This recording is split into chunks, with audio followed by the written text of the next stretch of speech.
Well, in Colombia, the war against left-wing rebels known as the Farc is fought on many different fronts.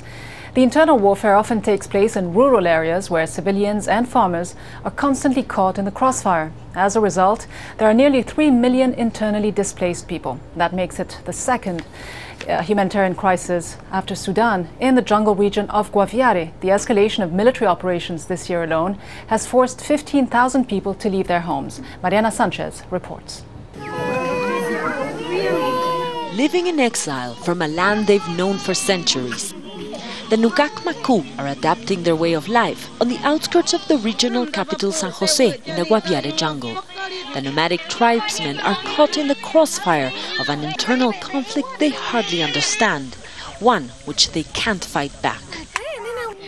Ares is an expert hunter, but as he carefully prepares the poisonous dart of his blowgun, he knows his weapon is no match to the heavily armed Farc guerrillas. So when the rebels threatened his people, they had to leave. We were living in the mountains with them. They said the land was theirs. They took it away from us and wanted to kill us. Many indigenous Nucacmacu have been killed in the last 20 years. The Nucacmacu are living in an environment that is hostile to them. They can't hunt or fish, but they would rather stay here than going back to the jungle where they fear they can be killed. This small group of Indians is among the 24,000 made refugees in their own land, living in a town of 120,000 residents. Mayor Pedro Arenas is worried that the numbers may increase because of the escalation of the conflict in this region. There are about 600 Farc rebels in the region, but the army has gained territory in towns or villages where Farc used to have control and have pushed them into the jungle areas. But Farc guerrillas have not disappeared.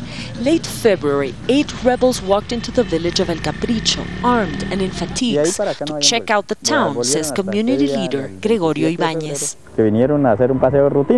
They didn't say anything, but logically we fear them because we have to follow the law strictly. If you don't, they force you to leave or they kill you. The situation here is delicate.